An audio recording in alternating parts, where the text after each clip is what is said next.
Busca a Escritura, Santa Escritura, busca teu mestre dia a dia, busca aprender a doce história, que bênçãos ela te anuncia.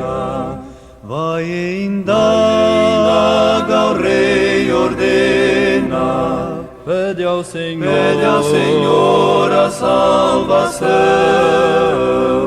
Bate hoje a porta em graça plena, ali terás real perdão.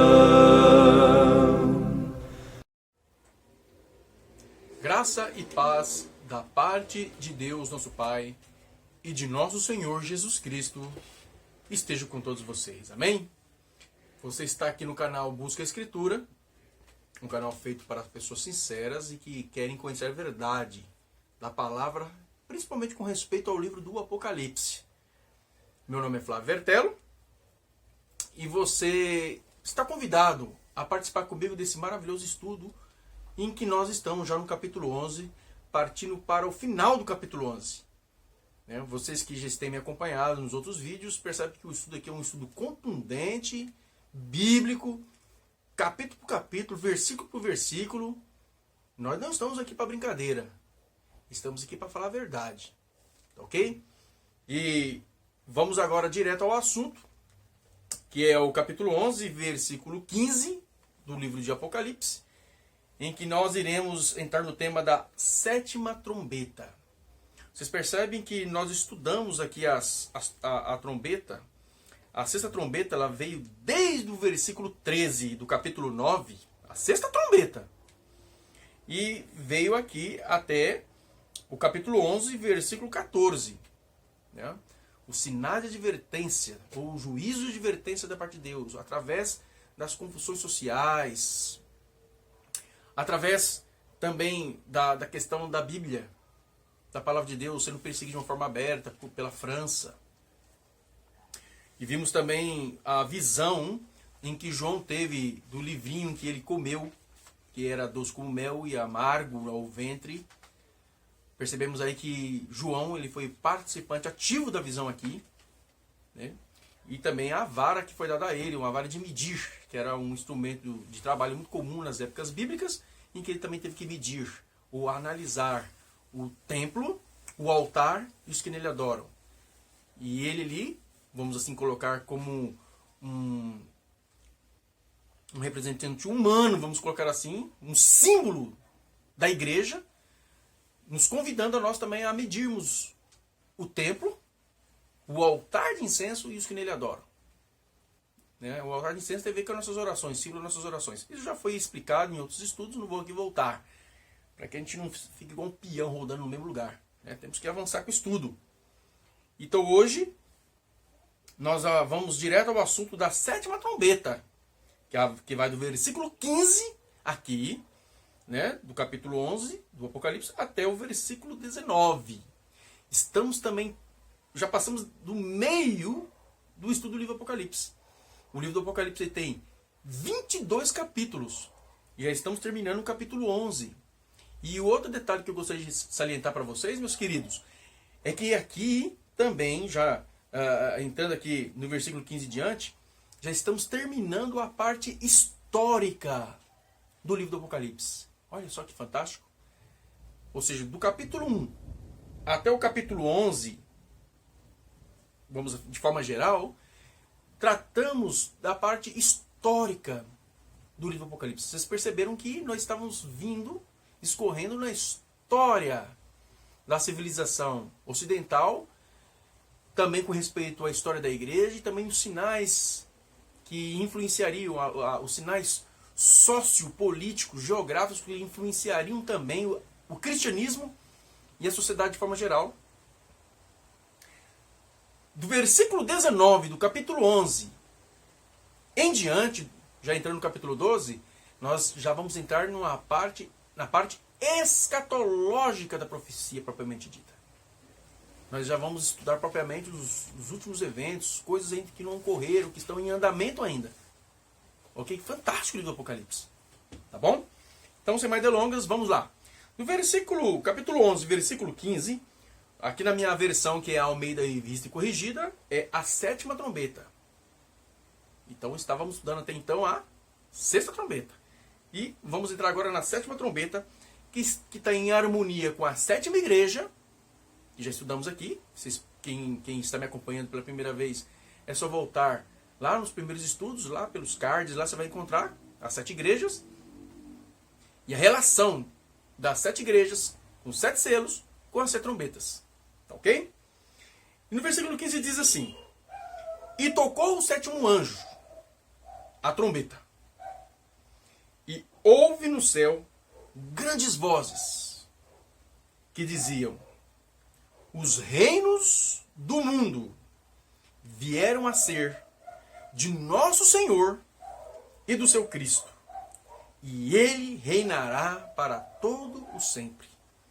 Então, aqui na Bíblia, quando o 7º anjo tocou trombeta, houve ali no céu vozes celestiais. E essas vozes, elas falaram em uníssono: os reinos do mundo vieram a ser de nosso Senhor. Aqui uma coisa muito interessante, que é importante salientarmos os detalhes da Bíblia, meus queridos. Os detalhes são importantes para a nossa compreensão. Vocês percebem que os anjos, eles se referem a Jesus como o nosso Senhor. Olha que coisa fantástica. Os reinos do mundo vieram a ser do nosso Senhor, do nosso Deus e do seu Cristo. Ou seja, para eles, Jesus é Deus. Mas para nós, Jesus não somente é Deus, mas também é o nosso Messias. Porque a palavra Cristo, ela vem do grego Christos, que quer dizer Messias, o ungido, o enviado, o nosso substituto. Realmente Jesus Cristo, ele não morreu pelos anjos. A cruz, de forma geral, né, o sacrifício que Cristo fez na cruz, de forma geral, ela tem validade para nós, pecadores, seres humanos. E não para os anjos, que não caíram em pecado. Né? E os que caíram em pecado, não há salvação mais para eles. A sua oportunidade já foi. Então, eles se referem a Jesus como nosso Senhor, ou seja, o nosso Deus, e uma referência a nós, e o seu Cristo. Ou seja, o Cristo de vocês, o Messias de vocês, né? O substituto de vocês, aquele que for enviado para salvar vocês. Então, os reinos do mundo vieram a ser do nosso Senhor e do seu Cristo, e ele reinará para todo o sempre. Amém? Que fantástico, que maravilha, né? Mas vamos lá, vamos analisar um pouco esse texto, esse reino de nosso Senhor Jesus Cristo. Vamos ver o que as profecias nos dizem a respeito disso. Abram suas Bíblias no livro de Daniel, capítulo 2. Livro de Daniel, capítulo 2. Versículo 44. Que diz assim. Marcaram aí? Daniel 2,44. Aqui, já lá, 600 anos antes de Cristo, lá com Daniel, tendo ali a visão da estátua, do sonho do rei Nabucodonosor, falam-nos daquela pedra, que se vocês não conhecem esse assunto, é só vocês lerem o capítulo 2 todinho, uma fantástica profecia aí, né? E essa pedra, ela simbolizava algo. A pedra que atingira a estátua nos pés, segundo o sonho que o rei Nabucodonosor teve, depois veio aí a sua significação, ou seja, veio a sua interpretação, que o próprio Daniel, pelo Espírito Santo do Senhor, revelou ao rei Nabucodonosor.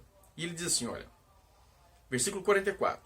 Mas nos dias desses reis, o Deus do céu levantará um reino que não será jamais destruído. E esse reino não passará a outro povo. Esmiuçará e consumirá todos esses reinos. E será estabelecido para sempre. Então a pedra que atingir a estátua nos pés, aquela estátua representava os reinos sucessivos dos homens, segundo está em Daniel capítulo 2. No fim da conta, quando ela estava na sua imponência, veio uma pedra que não fora lançada por auxílio de mãos, e atingiu os pés da estátua e derrubou toda aquela estátua, simbolizando ali o desmoronamento dos impérios humanos, dos impérios corruptos, pecadores. E ao seu lugar, aquela pedra começou a crescer, se tornou uma grande montanha, que encheu toda a terra, segundo está na profecia. Você vê Daniel lá, 600 anos de Cristo, eles já deram uma profecia com respeito aos últimos eventos da história dessa terra. Por isto, que para nós entendermos o Apocalipse, também é necessário estudarmos o livro de Daniel. E se nós quisermos estudar o livro de Daniel, também temos que estudar o livro do Apocalipse.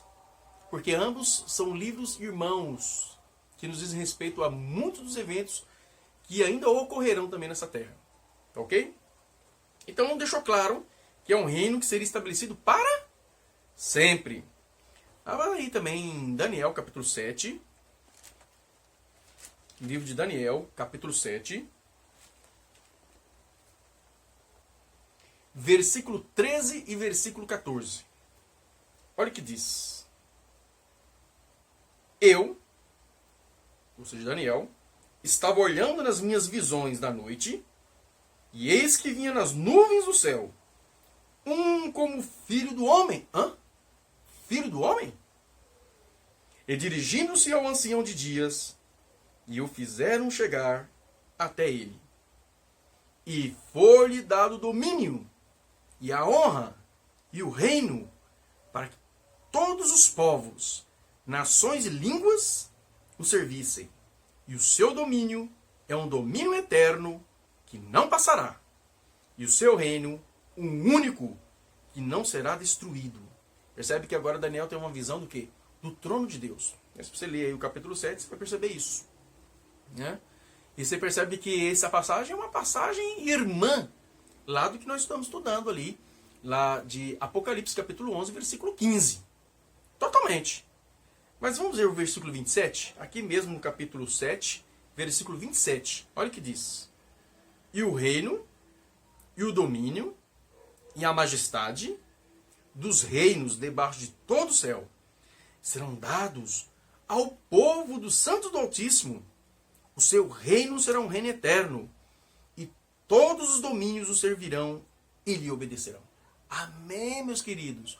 Ou seja, o próprio reino de nosso Senhor Jesus Cristo será compartilhado com os salvos, com os remidos, com aqueles que o aceitaram como Salvador pessoal, que lavaram e remiram suas vestes no sangue do Cordeiro, dos quais os seus nomes serão escritos no livro da vida. Aqui diz que estes, os salvos, chamados de santos, farão parte do reino de nosso Senhor Jesus Cristo, juntamente com ele. E isso está em perfeita harmonia com o livro de Apocalipse, capítulo 2. Livro de Apocalipse, capítulo 2.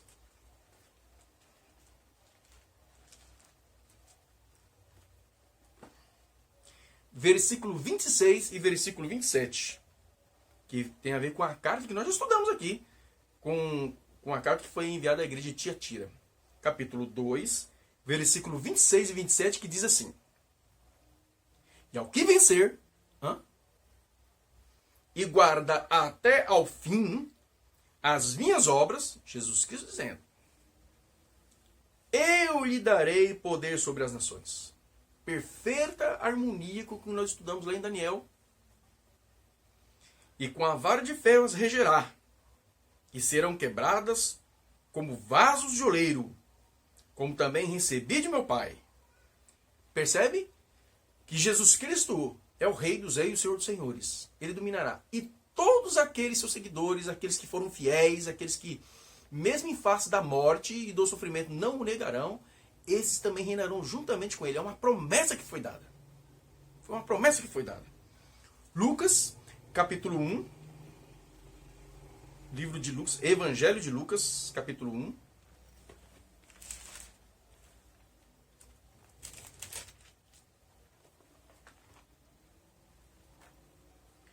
Versículo 32. 32 e 33, que diz assim. Isso aqui é a promessa, né, que fora feita ali com respeito ao nascimento de Jesus, né? O anjo Gabriel avisando a Maria. Olha o que o anjo Gabriel disse para Maria. Este será grande e será chamado Filho do Altíssimo. E o Senhor Deus lhe dará o trono de Davi, seu pai. Versículo 33. E reinará eternamente na casa de Jacó, e o seu reino não terá fim. São as promessas de Deus, meus queridos. Mesmo nas situações que você possa estar vivendo, meu querido, minha querida, mesmo pelas situações que o mundo vive, com as suas epidemias, as suas guerras políticas, com os rumores de guerras, com a violência, com as revoluções, né, com os ativismos, com as manifestações violentas, com os seus terrorismos e terremotos, enfim, várias coisas que ocorrem no mundo, Deus garantiu para nós que há um que reinará para todo sempre. E falta pouco. Se você estudar lá no livro de Daniel, capítulo 2, quando há a profecia com respeito ao envio da pedra sem auxílio de mãos que alcançou os pés da estátua, especificamente os dedos, vocês vão perceber que nós na profecia somos os dedos da estátua. Falta pouco para Jesus estabelecer o seu reino aqui na terra. Guarde a sua fé, persevere, seja fiel, confie plenamente em Jesus Cristo, e o Espírito Santo te guardará nos caminhos da vida, mesmo em situações que nós estamos vivenciando, e que eu lhe darei uma péssima notícia. Vai piorar mais. Mas mais e mais nós devemos estar seguros debaixo das asas do nosso Deus, segundo o que está relatado lá no Salmo 91. Voltemos lá, capítulo 11 do livro de Apocalipse. Já sabemos que Jesus Cristo reinará para todo sempre. Falta pouco para estabelecer reino eterno. Sem corrupção, sem violência, sem assassinato, sem terrorismo. Amém? Versículo 16.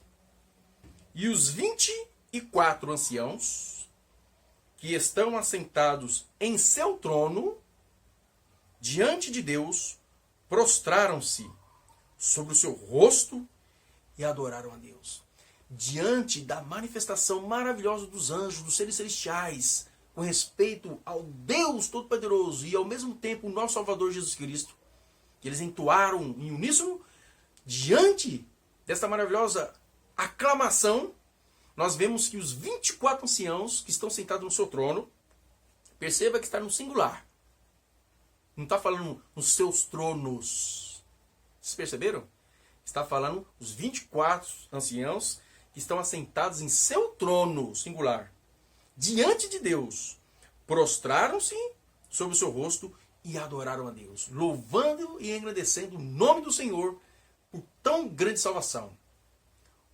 Daqui nós percebemos que esses 24 anciãos, eles, segundo o que eu creio, eles foram sim resgatados da terra, né? Possivelmente com aquela ressurreição especial de quando Jesus Cristo também, quando Jesus morreu na cruz, os sepulcros se abriram, e quando Jesus saiu do túmulo, eles também saíram, segundo o relato bíblico. E eu creio que eles são diante disto, por causa dessa palavra, os 24 anciãos que estão assentados em seu trono, singular. Aonde que nós vamos encontrar em seu trono, ou seja, no trono de Deus? Onde que nós vamos encontrar uma passagem que nos dá um indício de que esses 24 anciãos também foram resgatados? Por isso foi-lhes dado o direito de sentarem-se no trono de Deus. Isso está lá em Apocalipse, capítulo 2. Nós já estudamos, mas vamos voltar. Sempre é bom recapitular, viu? Para lá, para cá, um pouco aqui, um pouco ali, mandamento sobre mandamento, regra sobre regra.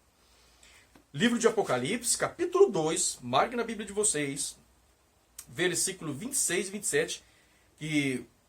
Aliás, capítulo 3, tá? Capítulo 3, versículo 21 e 22, que tem a ver com respeito ao período da igreja, outro detalhe, que tem a ver com respeito ao período da igreja de Laodiceia, que nós sabemos que é o período que nós estamos vivenciando. De 1844 para cá, nós estamos no período da igreja de Laodiceia, o período da mornidão laodiceana, a mornidão espiritual, a mornidão cristã.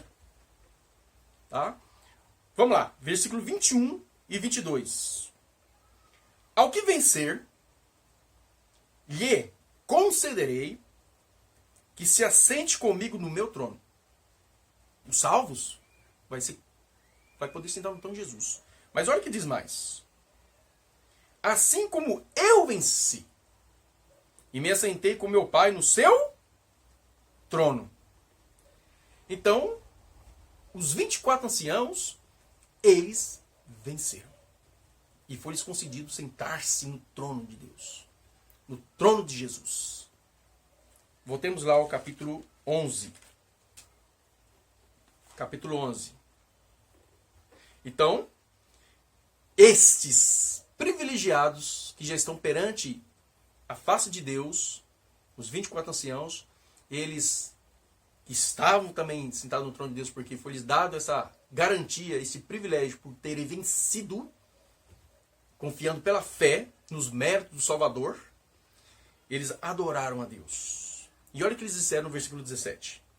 Dizendo: graças te damos, Senhor Deus, Todo-Poderoso, que és e que eras. E segundo a minha versão diz, e que há de vir. Ou seja, vocês que estão usando a versão corrigida, vem o acréscimo dessa palavra, que há de vir. Mas nas demais versões, e exclusivamente a atualizada, não vem essa palavra. É uma palavra que não fere em nenhum momento o contexto do que nós estamos estudando. Porque já estudamos que Deus o Pai virá juntamente com o Filho nas nuvens do céu, segundo está lá em Apocalipse capítulo 1, versículo 4.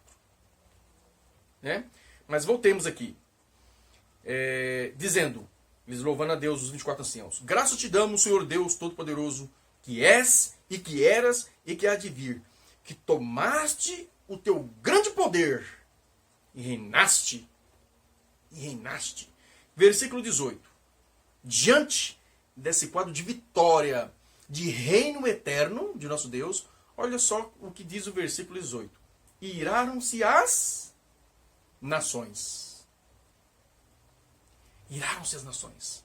As nações estão iradas. Nós estamos vivenciando isso. Você sabe disso que eu estou lhe dizendo. E se você é um pesquisador de internet, você tem percebido nitidamente isso. Né?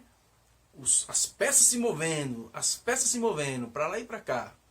Tudo no intuito de estabelecer aí um poder dominante e completamente esquecendo-se de Deus e esquecendo dos teus mandamentos, dos seus preceitos. Olha aí as leis que as nações têm aprovado por aí no mundo, meus queridos. Né? Algumas nações aprovando o aborto, outras nações aprovando o casamento, né? Contra a palavra de Deus, casamento LGBT. Pode ser até que meu vídeo seja censurado por causa disso, mas eu vou ter que falar a verdade. Né? Estamos vendo isso aí no mundo. As nações votando isso, liberação da maconha, das drogas. Temos visto isso aí nitidamente. As nações se enfureceram contra o nosso Deus. Isto faz parte de uma profecia. Uma profecia que foi escrita lá na época de Davi. Salmos, capítulo 2. Salmos 2.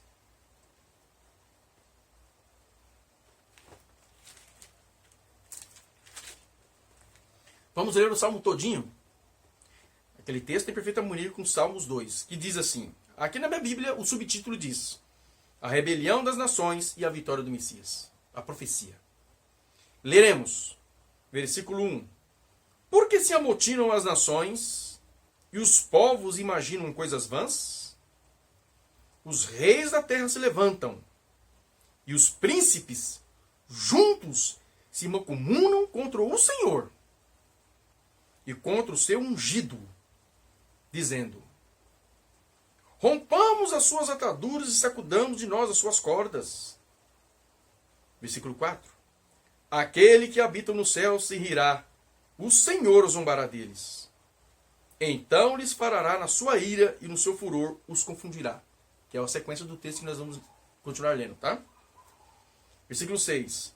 Eu, porém, Deus dizendo, ungi o meu rei sobre o meu santo monte Sião. Que é o que nós estamos estudando já. Recitarei o decreto. O Senhor me disse, tu és o meu filho, eu hoje te gerei. Pede-me, e eu te darei as nações por herança, e os confins da terra por tua possessão. Tá vendo? Em perfeita harmonia com o que nós já estamos estudando. Versículo 9. Tu os esmigalharás com uma vara de ferro. Hã? Já lemos isso agora há pouco, não? Tu os despedaçarás como um vaso de oleiro. Agora, pois, ó reis, sede prudentes, deixai-vos instruir, juízes da terra. Servi ao Senhor com temor e alegrai-vos com tremor. Deus apelando, Deus conclamando a eles juízo nas suas ações. Beijai o filho, para que se não ire, e pereçais no caminho, quando em breve se inflamar a sua ira. Bem-aventurados todos aqueles que nele confiam. Percebemos aqui o que está relatado em Apocalipse capítulo 11, versículo 18. Nós percebemos isso que já foi escrito lá na época de Davi, os Salmos, sobre a profecia do triunfo do Messias e a ira das nações. Percebem? Então, no versículo 18, diz que as nações se iraram. Ou seja, quando elas, nações, elas decretam leis contra os princípios da palavra de Deus, contra os mandamentos do Senhor, ela está demonstrando o quê? Uma afronta, ou como a Bíblia diz, de levantando as mãos, os punhos, em desafio ao céu, em desafio ao reino de Deus, como foi lá com a Babilônia, como foi também com a Assíria, na época do rei Ezequias. Mas aí diz mais, iraram-se as nações, vírgula, e veio a tua ira. Que ira é esta? A ira de Deus. Que ira é essa? A Bíblia, será que ela nos dá índice de qual é essa ira? Ou seja, essa ira, meus queridos, ainda a taça da ira de Deus não se encheu ao limite. Apocalipse capítulo 15, versículo 1. Diz assim, que nós vamos estudar lá na frente, tá?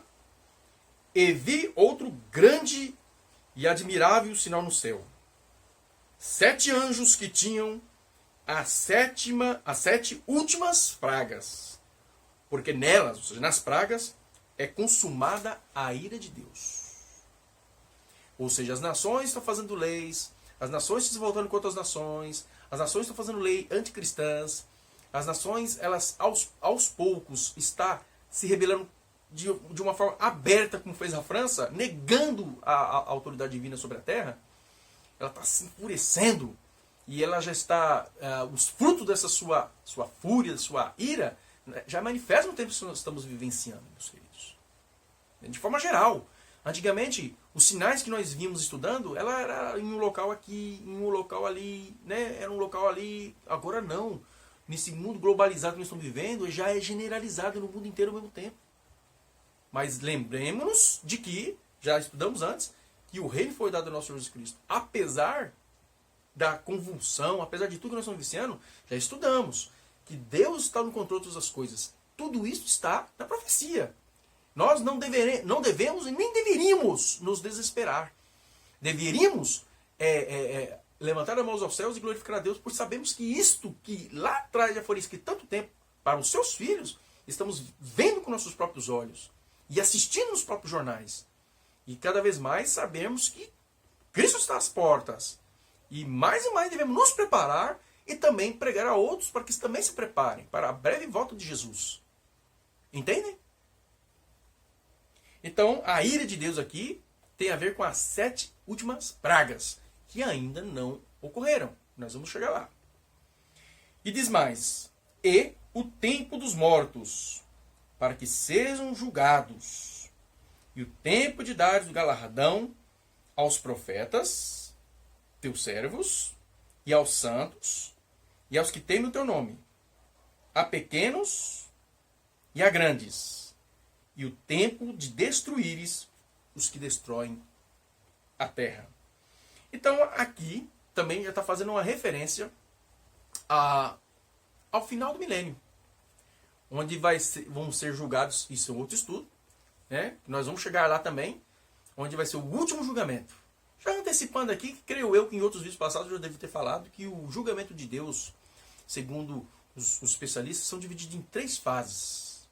É trifásico o juízo de Deus, o julgamento de Deus. É o juiz investigativo, que nós chamamos de juiz investigativo, depois veio um juízo comprovatório e depois a terceira fase, o juízo executivo. O juízo investigativo começou em 1844, depois que Cristo passou do Santo para o Santíssimo, segundo a profecia relatada em Apocalipse, Daniel, Hebreus e outros textos mais. E ali iniciou-se o julgamento do povo de Deus. Já estudamos isso no estudo passado e retrasado. Entendeu? Quem está sendo julgado, quem está sendo medido é o povo de Deus. É os que nele adoram, é os que estão perante o altar de incenso, é os que estão clamando, é os que estão intercedendo perante o altar de incenso. É os que o aceitaram como Salvador pessoal e agora são chamados de raça eleita, sacerdócio real, nação santa. Ou seja, nós temos também a incumbência de interceder pelo próximo, pelos nossos governantes, pelas nossas autoridades, pelas pessoas aflitas deste mundo. E Cristo, no Santíssimo Lugar, intercederá perante o Pai em nosso favor. Por isso que entra aquela questão do altar que nós já estudamos. E os que nele adoram somos nós mesmos. O juízo, esse é o juízo investigativo, o povo de Deus. O juízo comprovatório será durante o milênio.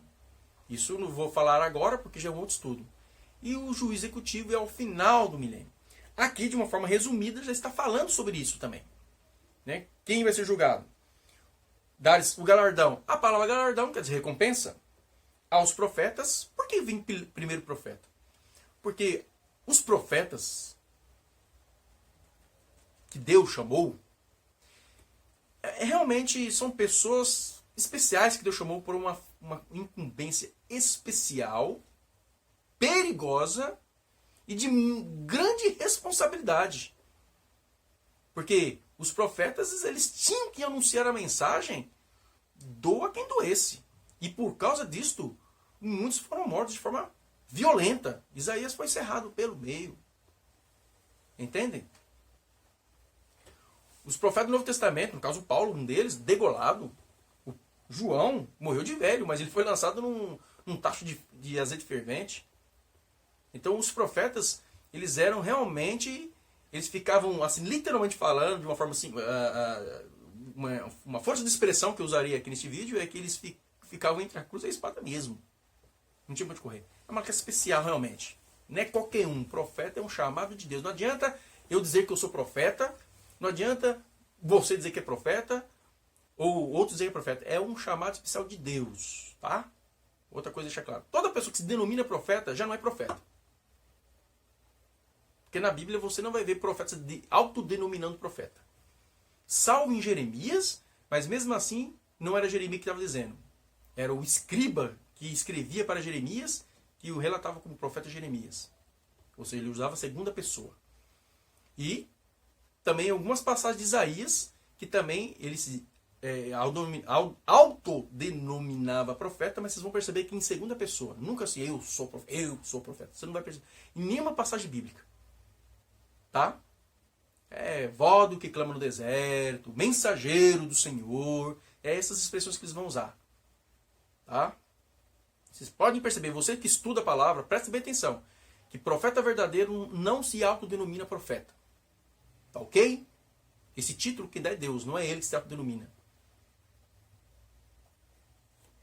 E ainda há testes para a gente provar se o profeta é verdadeiro ou falso. Tem mais isso também. Tem na Bíblia como a gente analisar se o profeta é de Deus ou não. Mas isso não é o nosso estudo, é só uma pinceladinha aí para você prestar bem atenção. Ok? Depois diz, a recompensa aos profetas, teus servos, e aos santos, e aos que temem o teu nome. Percebemos que aí vem mais duas classes de pessoas. Quem é esses santos? Será que esses santos Virgem Maria? Será que é São João? Será que é São Justo Tadeu? Né? Quem é santos? Como que é? Santo Expedito? Quem são esses santos? Como que a Bíblia denomina santos? Quem são os santos na Bíblia? Porque para mim, eu creio na palavra de Deus. Eu quero a definição que a Bíblia me dá de santo. E não que qualquer homem dê por aí. Ok? Abra sua Bíblia. Nós também vamos chegar lá, mas já vamos antecipar um pouquinho aqui. Apocalipse 14. Versículo 12. Quem são os santos? Olha só o que diz a Bíblia, meu querido.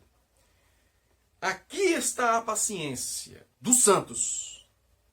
Aqui estão os que guardam os mandamentos de Deus e a fé em Jesus. Então a Bíblia já dá uma definição para mim e para você de que santo é os que guardam os mandamentos de Deus. Não é os mandamentos de homens, mandamentos de Deus. Que está lá em Êxodo capítulo 20, Deuteronômio 5. Ok?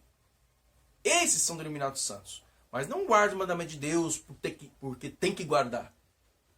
Mas a Bíblia deixou claro. Os que guardam o mandamento de Deus e têm a fé em Jesus. Tá ok? Fé em Jesus. Voltemos. Então, o galardão aos profetas, aos santos e aos que temem o teu nome. Ou seja, as pessoas que ainda não aceitaram, mas têm o temor de Deus. E pela graça de Jesus Cristo, e através de você que está assistindo esse vídeo, e através de mim, vão conhecer a mensagem para esse tempo que estamos vivendo. Amém?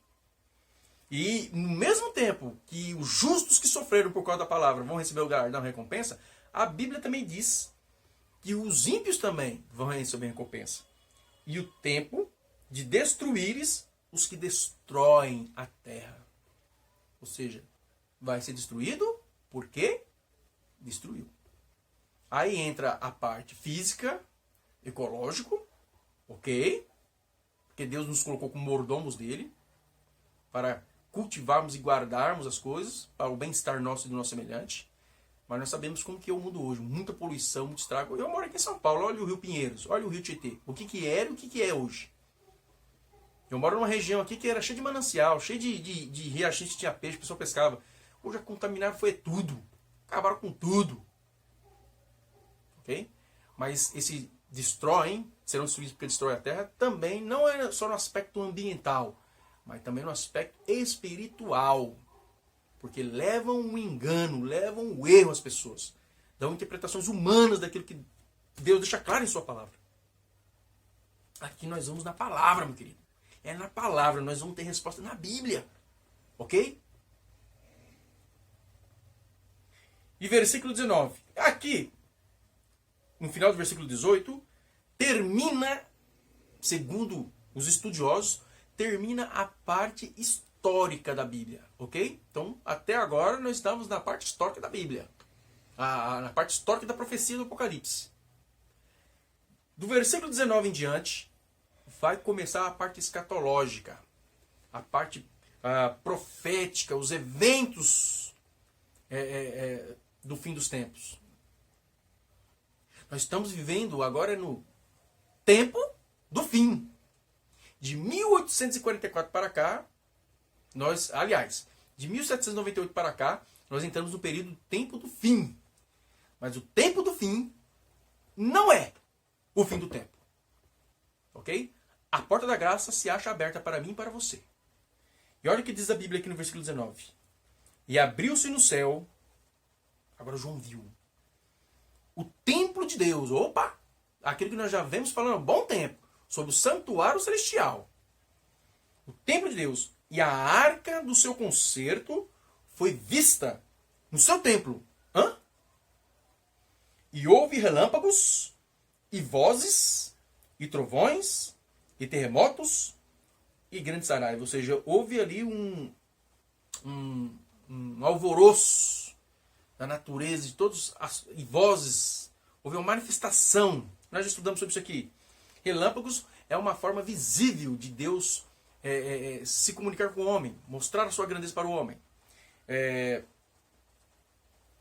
Vozes é a maneira de Deus se comunicar através da percepção da voz. Isso, voz, estou falando da palavra de Deus para você, você está ouvindo aí do outro lado. A percepção, o Espírito Santo trabalhando através das vozes.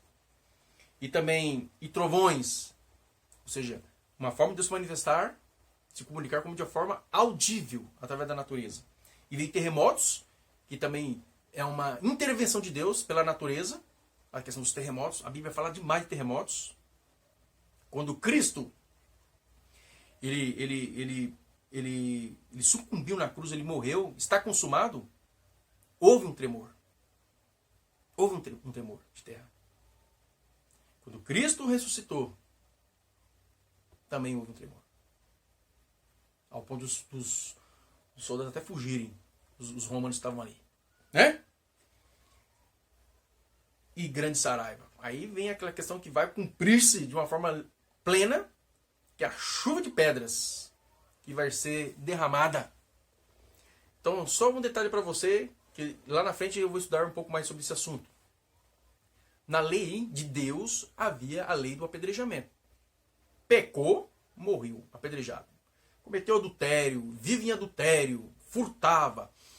Filhos que eram contumazes e desonravam seus pais, eles eram levados perante os juízes, porque a lei de dente por dente, olho por olho, dente por dente, é uma lei jurídica. Tá? Não era uma lei civil, era uma lei jurídica que era cumprida pelos juízes. Então não era, viu uma coisa errada, já saía apedrejando. Tinha que levar perante os juízes, certo? E ali a pessoa, ela recebia sua sentença, ou absolvição ou condenação. E se ela não se arrependesse, era condenação mesmo. Deus sondava os corações, tudo por ordenança de Deus. E ela era ali apedrejada. E alguns pensam, a lei do apedrejamento foi abolida. Não foi, não. Essa saraivada aqui, ó, nós vamos ver lá na frente, ela vai se cumprir sobre todos os impenitentes, todas as pessoas que não se arrependeram, mas ao invés disso desafiaram Deus e o céu. Por isso que aqui fala, e grande saraiva, que vai haver um apedrejamento. Um apedrejamento. Só que esse apedrejamento não vai ser os juízes que vão lançar sobre o povo, ou o povo por ordenança do juiz. Vai sim vir direto de Deus. Só para vocês ficarem sabendo. Tá ok?